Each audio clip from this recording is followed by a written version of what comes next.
to worry, 'cause baby there ain't no mountain high enough, ain't no valley low enough. The whole point of this podcast was to allow women to share their stories, because one of the things that I've realised through the work that I do is there's so much healing that comes from sharing our stories, and there's so much not feeling alone. Like, hearing another woman's story can help you get tips of how to handle a situation in the future, and just create like a community and a unity of women, because we all actually experience such similar things, but because we're not speaking about them, we often go through life feeling alone. It's all different for each of us, but it all has a very similar outcome.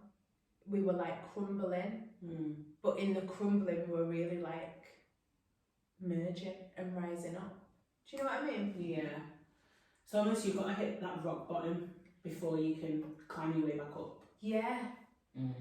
And we all experience it. Yeah, I agree. And I think it's so cliche that people are like, yeah, I hit rock bottom, but rock bottom isn't, it means different to everybody. Yeah. And someone's rock bottom might not be your rock bottom, so you might be thinking, oh, it's a bit dramatic, but to them it was rock bottom, but that's what ignited that fire for them to go up, because they felt like, I can't get any lower than this. And make the changes that the life probably needed. True.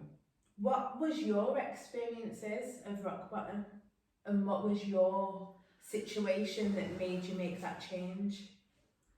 I think I've, at different phases in my life, I've hit different patterns, whether that's been relationship, whether that's been parental relationships, whether that's been men relationships, work relationships, but I think each one I've felt like at the time, God, that's my rock bottom, and then I've climbed up and then I hit another barrier. So the first one was probably my relationship. So I was in a relationship from 14 probably up until I was about 20. So it was a young relationship, but one of them that people might look at and be like, it's just young love. But it wasn't. That's a long time for such a young person. So from 14 to 20. Yeah. That's a long 6 relationship years. for a young girl.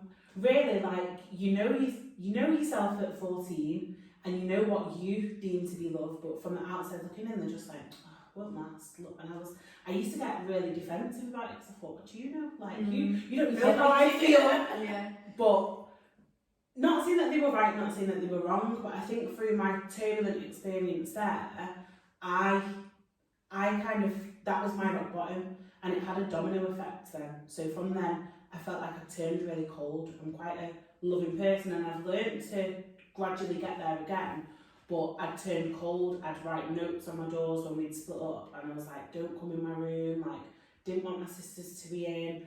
That I hit rock bottom there. I left uni because I was like... What was it that took you to rock bottom? I think just the thought of, I can't be without this person. Yeah. I can't live without this person. I breathe him, I smell it, like, I am him. And there was, you kind of know when you spend that amount of time with somebody, it's like you start saying the things that they say, you pick up on little phrases. And when we were apart, I'd catch myself saying them, and I just thought, is that me, or is that him, or is it an us thing? Am I meant to be saying that, like, what am I even doing? But the fact that I just thought, I'm going to wake up tomorrow and, like, I can never message you again, I can never text you again, I can never see, like, that brought me down, and I couldn't see past, well, what's the point in doing anything? What am I studying at uni for? Because I was doing it for us, and there's no us anymore. And I think from then that just brought me down, down, down. And I think that's a really important one. I think when it comes to breakups like that, those ones that crumble you in a place of like, what's the point in going uni, what's the point in doing this? And I think those are the breakups when, and I was thinking about this the other night, you realise that you loved that person more than you loved yourself. Yeah, absolutely. Definitely. And I think first love is very much like that. Because now if I fall in love, I don't think anybody will ever be able to break me in the way that I was broken in the relationship where I loved them more than I loved me. But I do think that is a very first love experience. It is. But I don't think not everybody, but from a young age, you taught to love yourself in some ways or another, but it's not drilled into you. Say your affirmations in the morning, do this, do that, love yourself, blah. It's just like, oh, like, be nice to this person, be kind to your neighbour, be this, be that. So you've grown, and how do I love myself as a 14-year-old? I've just fell in love with this person, but I've never been taught or shown, or it's never been around me to be like, love myself.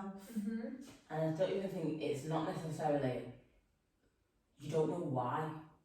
Like, now we know why we have to love ourselves, and we know, like, we can see why it's important to put yourself first. And like, when you're young, you might be like, yeah, I love myself, but you don't understand what that means to love yourself. So putting someone else first is easy because you didn't have the understanding of why. And you didn't have a reference point. Yeah. I don't know about any of you, but I wasn't really brought up or shown or explained. Like you say, no one explains it, so you don't have a reference point to this is what it feels like or looks like to love myself first. But you were all talking about young love. Like, I experienced that really old. It wasn't even like it was a young 14-year-old thing. But I don't think you can put a time on it. I don't think, now listening to you, I don't know if in my young relationship, yeah, I love the person, it was love. But when I look back, I don't know if I loved them more than I loved me, because remember, I walked away from that in the end. So, whereas when I got older, I would say they walked away from me, even though it was mutual, do you know what I mean? But I was more willing to be like, nah, we'll get through this. Whereas they were like, nah, you deserve better, kind of thing. So I feel like, but I didn't understand that as self-love, and it probably was putting myself first, now looking back. But at the time, I didn't think, oh, this is self-love. That's exactly but it was. Whereas I never had that when I was with my ex when I was younger. I was like, no matter how, I always used to, because it was on and off, it was turbulent, and I always used to sense his attitude would change out of the blue for no reason. And rather than just being like, do you know what, I'm sick of your shit, like, I'm getting up, I'm going, and like, that's it. I was just like, I don't want to ever split up with him, because if I split up with him and he then doesn't want to take me back, like, I'm going to regret that for the rest of my life. And so no matter how bad things got, I was always trying to fix things. I'd tiptoe around. Never, ever. Until I got to about 21 and he tried to come back. Or the last time, it was about 19, and we'd kind of like, that was the last time that we properly got back together, split up for a little while. And I said to him, I said, this is the last time, because I thought, I can't go through that again. And I don't think it was self-love at the time. It was just like, well, I guess it was in a way. But I just thought, you've just broken me down so many times to just pick me up when you want. And I've allowed it, and I get frustrated with myself. But I just thought, please, like, I'll wait for you. And I think it's them loves, it's those loves where we love them more than we love us that shatters us. And for me, it was that, and it was like the rejection of someone walking away. Like, I couldn't handle rejection. That crushed me. I was like, you're rejecting me. Like, it was an ego thing. It was very much an ego thing, and it was that the fact that I was rejected, and then I loved them more than I loved myself. And I think it's them loves that crumble us. Because look at your first relationship, when you said you didn't love him more than you loved yourself. That breakup didn't crumble you as much. No, it didn't crumble me as much at all. At the time, I thought, oh my gosh, but it was like, in hindsight, it didn't. But I think every woman needs that experience of love for her to then choose herself. Because without it, would you choose yourself? Would you actually know what choosing yourself feels like and looks like?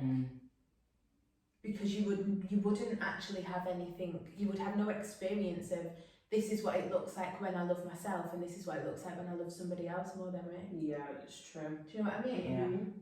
Yeah, no, I agree.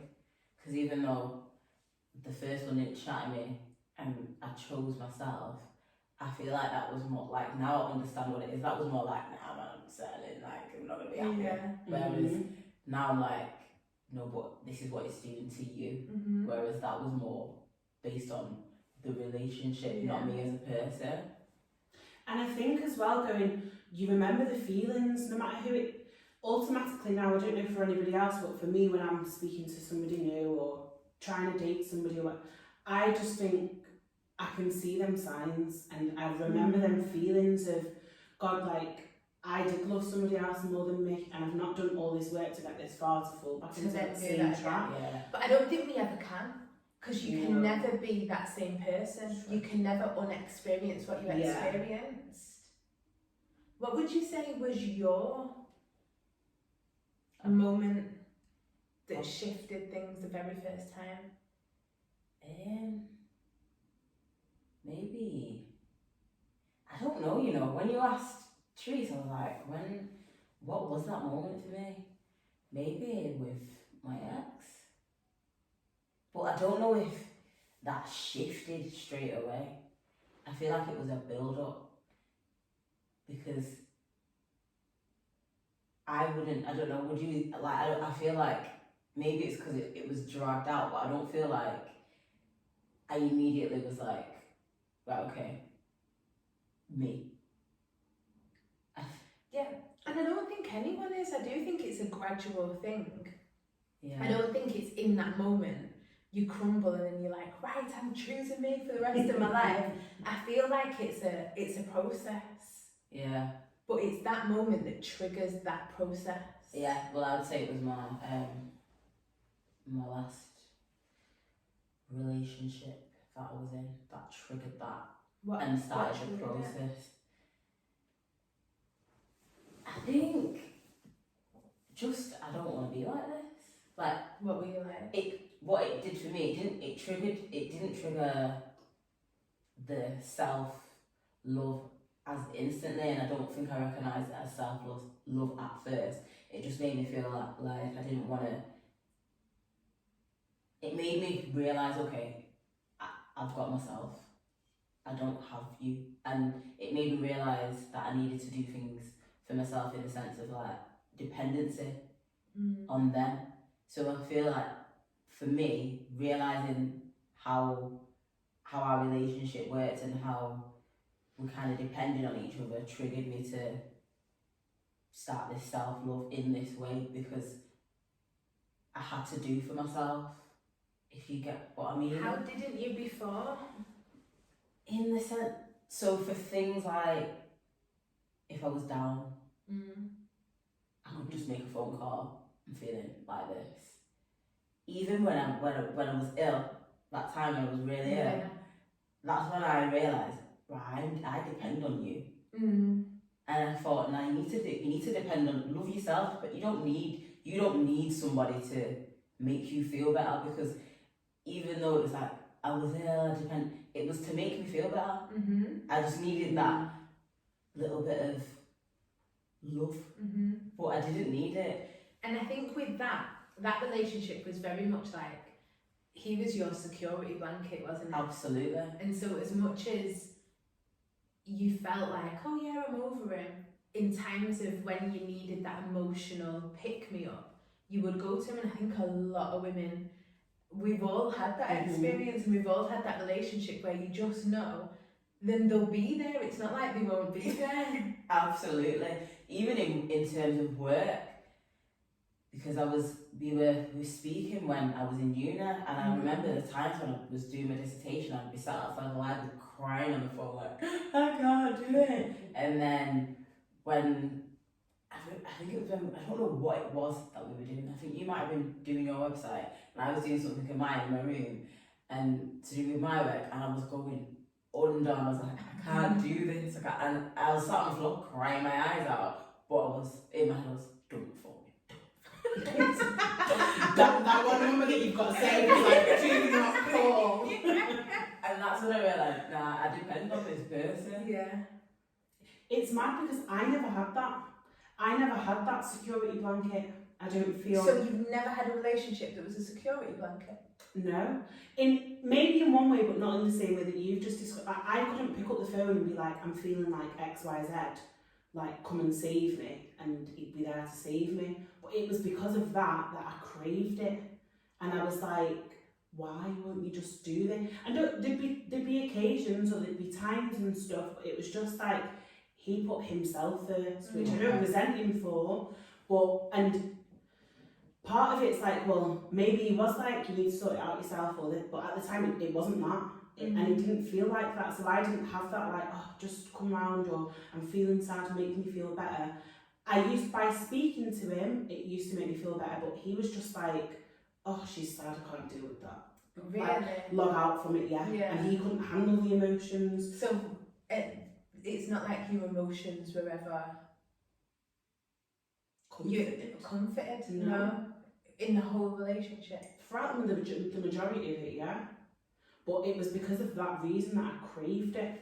But look, you know, when you look back now and you just think, oh God, I can't believe that this is me speaking about this. But it was just like, even in terms of like, I'm feeling sad, can I have a hug? And it'd be like, yeah, come and have a hug, like hugging a friend, and then it's like, right, that's it. That's it. Yeah.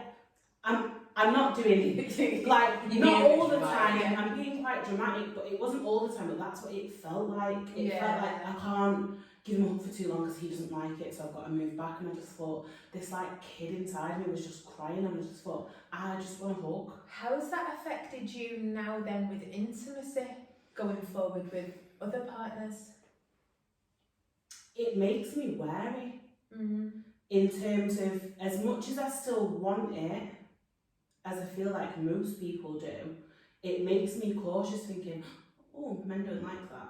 And it's not that men don't like it, but it takes me a while to feel around, and even if they're like, oh, like, come and give me a hug, or being intimate or whatever, I'm very, but what's he gonna like? Is he gonna like it? This is out of my comfort zone, like, am I allowed to do this, or like, is it a trick? Are you, like, it's weird.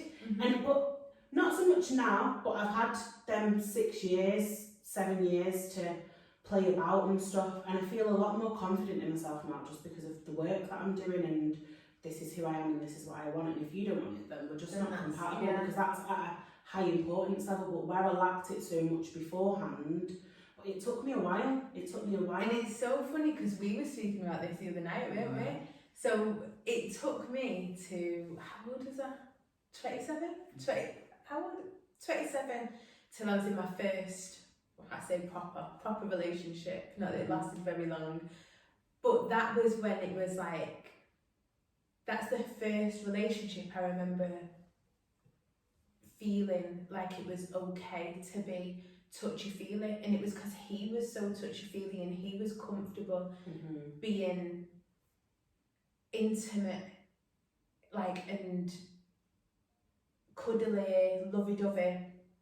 But it took me a long time within that to be like, oh, this is okay. At first I was so awkward. Like, I remember thinking, am I okay to touch him? Like, am I okay to stroke his head? Like, and I've never admitted this to anyone, but like, that's how I used to be. But it was over time, and then watching how comfortable he was with intimacy, that allowed me to then, and I'm so glad for that relationship, because I can say now I'm more comfortable with intimacy. But before him, I wouldn't dare. Like, I saw it as a weakness.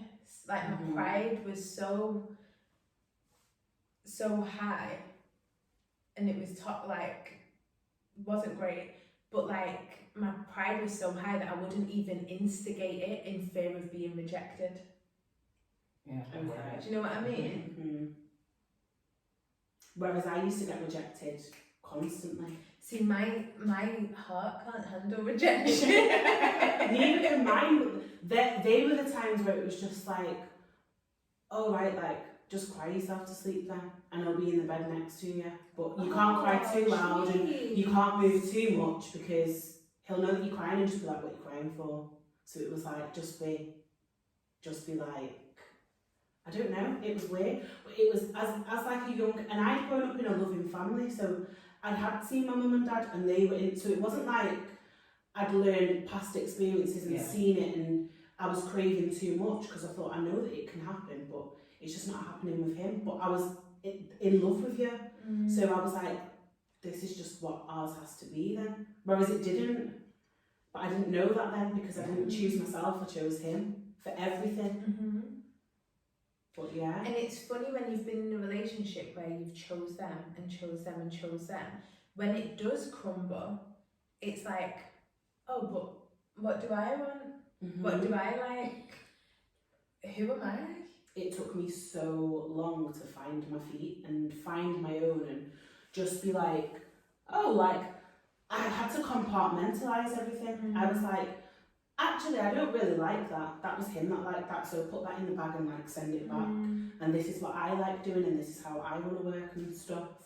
But as much as I'm speaking about this relationship and it's a negative, I'm thankful because I had to go through all these experiences like the most of us did. Like, if you'd have asked me a few years ago, I might have been like, oh, he's an idiot, it's this, it's that. But really, I've always got love for him. I don't resent him for anything. But I had to go through that period of like, I hate you, I hate you, I hate you, you're an idiot, you're a dick, like you've got a new missus and I'm still sat here single. But it's not, oh, I'm still sat here single and you've just moved on to a next relationship. I'm sat here single because I'm like, I'm not settling for any less than what I know that I'm worth now. And I won't. So I'd rather be on my own and be content and happy than be in a relationship like that again. Never. But I think that's also the process of healing from those kind of relationships. Yeah. We go through phases. And have you ever heard Abraham Hicks, where she says there's like an emotion scale, and she says anger's better than pity. So pity, and then there's anger, and then there's healing. Like there's an emotion scale. And I think when we're healing, we go through this process of emotions, and it's victim mode, pity, it's why did you do that to me, why blah blah blah, and then it's anger, you fucking prick, I can't fucking stand you, fuck you, and then I've been there, and then it's like, and then you get to, actually, I kind of understand why that had to happen, and then it's, oh, I wish him all the best actually. Do you know what I mean? When you're like, be happy over there without me, it's fine, you know, but you actually mean it. Whereas like from the bottom of your heart. Before, it's like, if I'm miserable, you're miserable too. It's both true. miserable together. It's actually true. I think for me, my moment of like, the first moment I can remember was my miscarriage. Like that was the first moment that I remember like crumbling, and after that miscarriage I was depressed. That's the first experience I'd ever had of depression, and I was bad, weren't I, Sim? Like it was, every time I'd have a drink I'd cry about it, like it was bad, weren't it? It was. And I think it was how it all played out, like, so I found out I was pregnant, the guy who I was pregnant to was like, you're not having a baby to me, blah, blah, blah. It was a seeing situation. I was young and silly. And then I lost the baby. So not only have I lost this baby that I wanted, but also after he was so adamant that he didn't want it, I kind of felt like very childish mentality, but it kind of felt like, oh, well, he's got his own way. Do you know what I mean? And that's, and when I was pregnant, I remember feeling like, oh my God, I have a purpose. This is, my body had never felt purposeful before, but pregnancy and holding and carrying a baby, I was like, this is what I'm here for. Like it was, I don't know how to explain it. And I just felt like I had pictured my life, and I'm gonna have this baby, and this is how everything's gonna go. And then for you to have a miscarriage and it's not like I chose to have an abortion, like I felt powerless. So this guy doesn't want the baby anyway, and then the baby I've lost the baby, so I felt powerless to my whole circumstances, like there was nothing I could do to have the situation the way I wanted it to be. And that is the first time I remember like crumbling, and it sounds so fucked, but I said to Symone the other day, I said I am so glad for that miscarriage, it was the best thing that ever could have happened to me. But I just couldn't see it at the time. But even that in itself is like almost like a guilty statement that you feel like you're making for the people that maybe have experienced it, but it's not. It's everybody's experiences is different, and like you said, at the time you just think, why has that happened? Why is that? And people are saying, do you know what? Like everything happens for a reason. You think, fuck your reason. And literally, like, what do you mean? And do you know what? There were so many people that was like, it wasn't meant to be for now, and I used to think, who the fuck? How can you tell me what's meant for me right now? That baby was meant for me. But in hindsight, I look back, I wouldn't be doing what I'm doing now, business-wise. There's no chance. I would have had like a 10-year-old to a guy who was so fucking manipulative. Facts. Yeah, I can't even. I wanted to like be politically correct and be like, sorry, nah, he was very, very manipulative. He wasn't a nice person. He wasn't a nice person at all, and that man would have been in my life for the rest of my life. Not even just for a bit. Yeah, and I would have been one of his baby mums. I would have been, I don't know who I would be. I don't think I would be able to recognise myself though. Like my life would have taken on a whole different look. And in that moment, I couldn't see the bigger picture. But now looking back, I'm like, actually, the universe had my back. And I think the reason I had to go through that miscarriage was to experience loss and grief and to shake my world up because I was settling. But then also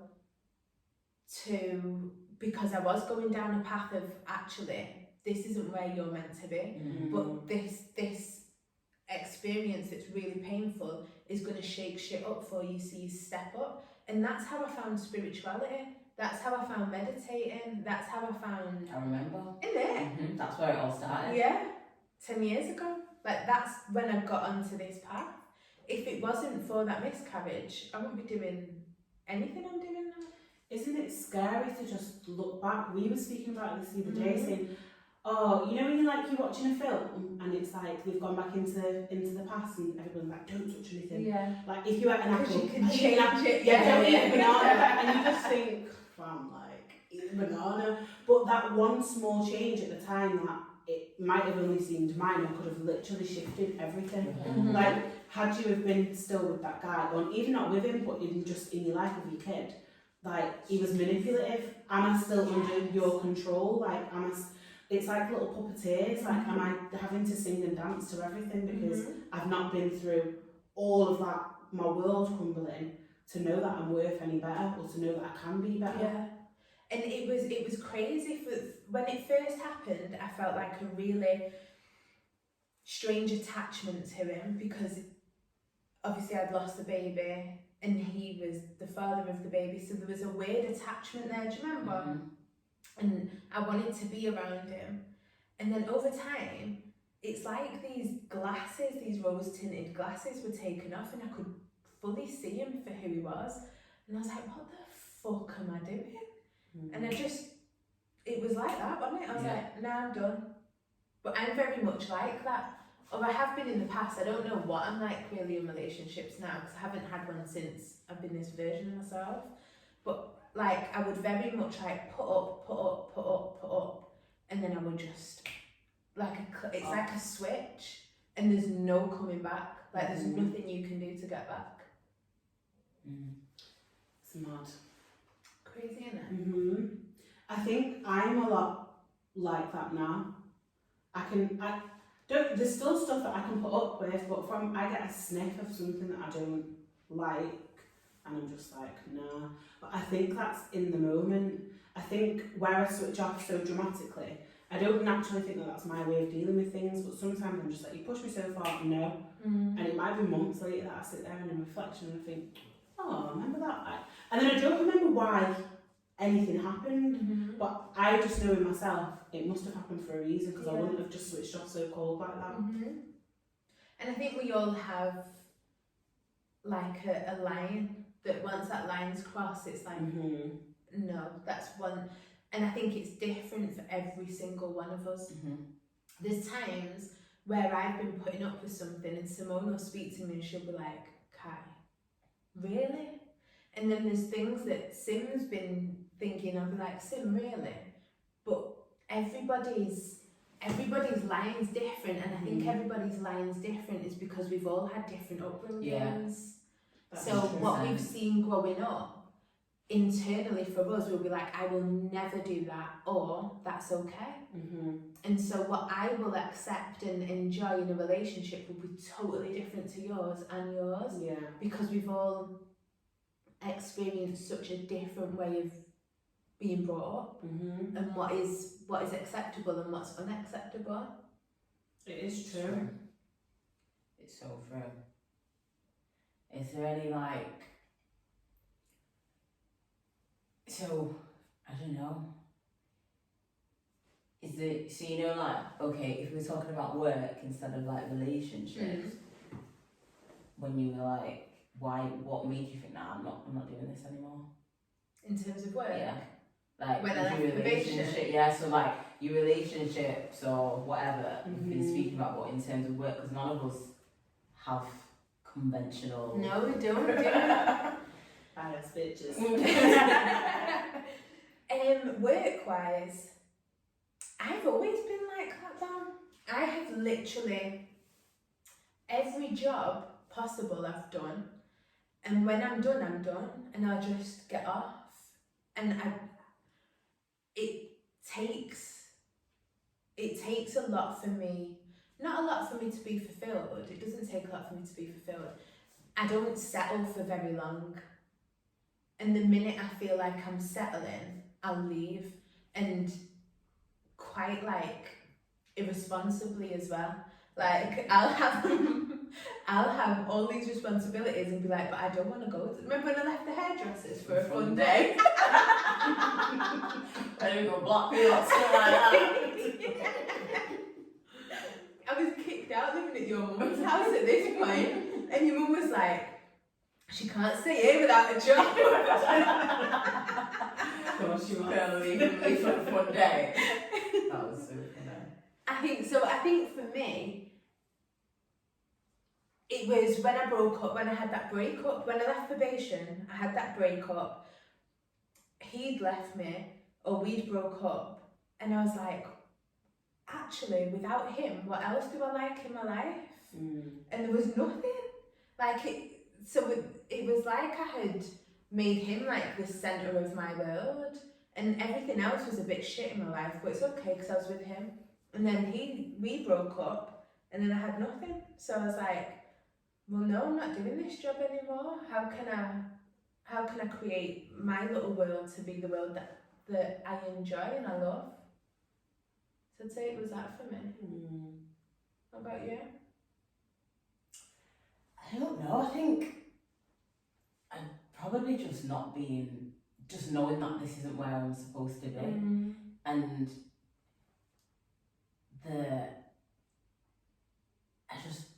I think with work, where it all went, not left, but it started to change, was probably when I worked back when I was in the head office at the fashion place, and I just felt like, y'all ain't paying me enough for what I do, and the only way I'm gonna get what I want is by leaving. And it was just I think maybe that was one of the I'm choosing me moments, because I thought, nah, you're not backing me like I back myself. I bring in this amount of money for the company, you want to pay me peanuts. I'm choosing myself, and I think that's one of my choosing myself moments. And then it was kind of finding my feet and just finding something that I felt, okay, I can do this, I'm happy here. But at that time I was like, I don't really like my job, and he's not paying me well, so it's when you see them figures, I'm just like, no. And the calculations aren't making sense, because you just think, so you make this much, but I get paid X amount, what happens to the rest of it? Do you know what? It's never been a money thing for me. It's like, and that sounds really oh my god, money, that dickhead spiritual shit, but I don't mean it like that. But money has never been the what's that thing that goes do do do do do when you hit the Them things that go like this. No. No, but I think like You know the bullseye. metal detector? Oh yeah, when you've been Oh, gold. yeah. Oh no, don't even mean that, dumber. But but money has never been like the driving force to work to any. Like obviously I want to be paid well, but it's always been like am I fulfilled?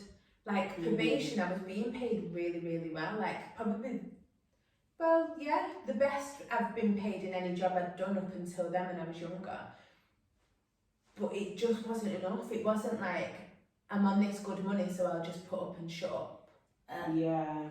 I think I have the potential to be that person, Put up and shut up for good and that's money. why I wasn't in that position. Right, Had I okay. been in that position, maybe I'd have been like, "Oh, my money's good, you know what I'm saying?" And just Yeah. be comfortable. I can't be managed. Same, yeah. I like, and that sounds dickheady and it's not. No, it's But not. to me, I'm like, if something's not making sense of what you're asking me to do, show me how to do my job, I'll do it to the best of my ability, I'll do it well. But it's when you start telling me to do little things and I'm like, rah, you're trying to micromanage me. Like I'd left uni, kind of, my head was all over the place, didn't know where I wanted to be. I was working in football at the time, hated that, and it wasn't the job that I was doing, it was the people around me, just in like, again, management, just my hires, and they were all men, and chauvinistic men at that. They wanted to be like, women, lols, they'd make funny jokes about these women, they'd talk about how they were cheating on the missus, and I just thought, have some respect, like, have this joke if this is what you do, but like, I'm a woman here now and my presence isn't, I'm here, don't talk about that sort of thing when I'm round. So I'd left that and I was like, right, don't want to do that. But I was like, I've left uni, I've not really got a degree, I blagged my way into my job when I worked in recruitment because she was meant to be a graduate and I obviously didn't graduate. So I'd managed to get in there because on my CV it was like I have been to uni and I studied for this amount of time, and I just put like TBC for my results because they weren't coming. So I got my job, but for me that was like, oh my gosh, I can get out my tracksuit, feel like this badass bitch, like wear a bit of makeup, put a heeled suit on, like have my own desk, this and the other, make good money. And I got in there and the first day I just thought, Ew. And I've never walked into a job, I mean, whether I've worked in bars, I've worked in shops, and my first day or my first week at least, I've always got this like buzz, like, oh, that was exciting, I've met new people, I've done this. And I just thought, I was sat on that phone for 10 hours, clock watching, just like... A 10-hour shift day? 8:30 till 6:30. And then it was like he was expected to stay late, and I'd always be questioned, why are you leaving at 6:30? And I said, because that's what time I finish. But recruitment, it's a high pressure job, like you're expected to do more. And my managers pull me in the office, you leave in work at 6:30, that's what time I finish. You're not doing this. It even got to the stage, he'd move me to sit next to him so he could like watch what I was doing, and I just thought, you're a dickhead, why are you doing that? And he'd have me in the office and he's like, well, you're leaving at this time, and I said, everybody else that sat there is just sitting there because you're still in the office. I said, don't think she's not on YouTube and she's not online shopping. I said, they're sat there because your presence is there. And I said, I'm not doing that. I've got a home to go to. And he'd start questioning, well, what are you doing with this time? Anyway, it was throughout probation period and I'd been forced out because he was just like, yeah, I'm not keeping you on, blah, blah. But I already knew that. I knew what was coming. So that week I'd been clearing out my drawers. My mum was already at home, so you couldn't catch me off guard on that day. But I'd already mentally checked out. Yeah. And I remember I booked a holiday and I was like, right, went to Morocco, me and one of my friends. And I remember being in Morocco thinking, lol, who do you think you are? Like, you're sat in this big job. And then I was like, what am I going to do? Like, I need to tell my mom, I've got this job, like, what's going to happen? And I just remember thinking, I'd always still massaged on the side, because as much as I am qualified to massage. But I came out of uni with a diploma, so I'm qualified, I just didn't get a certificate, but I'd still done my 3 years. And I'd always massage on the side, so even when I was working my 10 hours, I was doing that, and then I was going massaging afterwards. And I was like, I'm going to make this work, and I genuinely love what I do. And I love it even more because, again, not even so much the money, but the time that it gives me. Like, I felt like, oh, like my mum works in a school, my sisters at the time are all in school, so they get 2 weeks off at Christmas, 6 weeks off in the holidays and stuff. And when I was in recruitment, it was just like, you got 20 days for the year, pick them wisely. And I'd missed out on going down to my granddad's and stuff, and they'd go for a week, and it was like, oh, I'm going to get the train after work at 6:30 on a Friday, but I've got to come back. It's the flexibility and the freedom that comes with working with yourself that I love. And that's what I couldn't handle. I get you. And being told what to do. I've always struggled with it.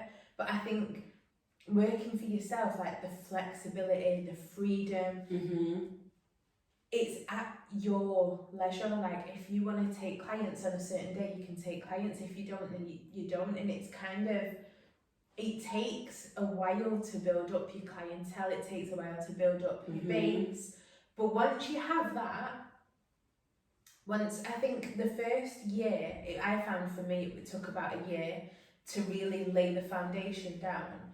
But once you have that, once you've got your foundation, the freedom and the flexibility and the lightness that comes with not setting an alarm at fucking 6 o'clock in the morning and going outside when it's still dark to go and work for somebody who's a prick, and your manager's a dickhead, and you've got to answer to people that you wouldn't even mix shoulders with if it wasn't for this place of work. It's true. And half of the people in the office are all two-faced anyway. Like, I just think that the happiness and joy that comes with that is second to none. It really is. It really is. It makes me smile. I know. I still can't believe, like, I'm here. And I had, like, my mum's very much, she works in a school, so she's got that stability, she's got that stable job. I couldn't tell you what I'm earning this week to next week to last week to last month. It differs. It differs and just depends. It's got more stable now, but it might be, I'm relying on people. So people sometimes, they might cancel, they might this, and it's for me to set my boundaries and put in place what it is. But I had my mum in that stable job that was, after I've said to her, this is where I'm moving forward, this is what I'm going to do, I'm going to make it work, I know it's going to take me a while to build my clients up, but just like hang in there with me. Every week I'm getting emails from my mum, job adverts. I said, why are you sending me these? Don't send me a job, like I'm happy, but to know that that was what it was like then, and to still be here like 3-4 years later, and I don't get job adverts emailed to me by my mum anymore. It's like I'm doing something right, but I'm doing something right to have been here for so long. And I'd rather be making minimum wage doing what I'm doing for myself than on big bucks for somebody else. It makes me just a lot more content. Because you can't put a price on freedom, man. You can't. Do you think like parents, so your mum sending you adverts or whatever about your job when you first decided to leave, how did your mum react when you left your job? I think my mum was used to me doing that shit. There we go again. It was like, oh, here we go. I don't think anyone expected me to be so consistent with what I'm doing now, because I have been very sporadic, haven't I? Like I'll try something, I'm quite free spirited, like I'll try it. If it's not for me, I'm not really thinking, oh, how will people perceive me? I just fuck it off. And like, yeah, that wasn't for me. Next. Not for me. Next. I feel like as well, would you say because that's how you've been and how you always are, but was the probation job the first time that you felt, not pressure because you still, but it was like, I'm in such a good job, like, not you've made it, but like, because people didn't expect much from you, you were in a position where it was like, but even to the outside world, she's got a good job, she works in probation. So actually, I forgot about that, I'm so glad you reminded me. When I was at probation, I remember, because obviously, like, I've lived in hostels, I've done whatever, and I've never really had a stable place to live until, we moved into our flat at 25? Yeah, maybe something like that. So, going from being that kind of a person, like, not that kind of a person, but having that kind of a lifestyle, to then working with people with that kind of a lifestyle, it was kind of like, oh my God, I had major imposter syndrome. And it's not like I started there as a temp and kind of worked my way up. So I had major imposter syndrome and never really felt like that job was mine anyway. So, but I know that when I used to tell everybody, oh yeah, I'm a caseworker in probation, I don't know why, but there was a level of respect that came with that. And the Leo in me fucking loved it. And not only the Leo in me, but the kid that was living in hostels and doing whatever she was doing was like, yeah, look at me now. It was very much like, yeah, look at me now. So yeah, I forgot. I struggled leaving probation, that was probably the most that I've ever felt torn, should I or shouldn't I? Yeah. It's crazy that there's a status that comes with jobs, isn't there? Because when I used to work in a bar, it was a pub really. But even still to today, I'm like, oh yeah, I used to work in a bar. It just sounds a bit working in a pub and working in a bar. But then even if it was like, well, what bar do you working in? I'm like, oh, it was just a pub, but it was in Hale Barnes. Yeah. And the job doesn't change whether I'm in the best like bar or restaurant or whatever it is. Whether you're serving PDG or pass around the corner. Yeah, like, it doesn't change, but there was this level of almost like, and that was my job that I had after I was in football and after I'd left uni. There was a level of shame almost. It was like, you've gone from doing that to working in a pub. And really, there's nothing wrong with it. I got a job, I'm earning my money. But it was just, for me, there was an issue because I knew that that wasn't what I was meant to be doing and where I was meant to be at. So I wanted to navigate out of it. But that was, my pride was bruised because I just thought, people are going to look at me. And I had friends that were doing like pharmacy and law and doing this and the other. And it was like, what do you do? And I'd rather said, I don't have a job. I don't work, you know, like, I'm just doing me. But, like, why is that? It's pride and it's society and I think if that was the case now, I don't think you'd be so bothered. No. But I think it's when we're at a phase in our lives where how the world perceives us really matters because we're not secure within ourselves. We don't quite know who we are and what we bring to the world and where we fit in. So other people's perception of us really, really matters because we're not very clear on our own perception of us. It's true. And I don't think at that point I found what my purpose was. So people, you know, like if you'd have asked one friend, she was like, yeah, I'm going to be a pharmacist and I'm going to do this. And if you'd asked this friend, she was like, yeah, I'm studying, I'm on to like my whatever uni degree and blah, blah, blah, blah, blah. Whereas I always felt inadequate because I was just like, I don't even know my uni degree and I don't know what I can do now. I didn't even know what I liked at that point. And the things that I did like, I was like, well, how do you make a living from that? Do you think that that's linked to self-love as well? Like, you now love, so it doesn't really matter what you think of what I'm doing. Yeah, because fully. I love me and I know what I'm doing. It comes from being sure and certain and loving yourself and not having other people's view on you over your own. And that's what it all boils down to.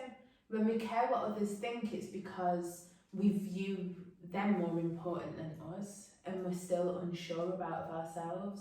And I think everything that we've touched on today actually falls in line with self-love and choosing ourselves, catering to ourselves and looking after ourselves. So on that note, thanks for joining me, guys. Thanks for having me.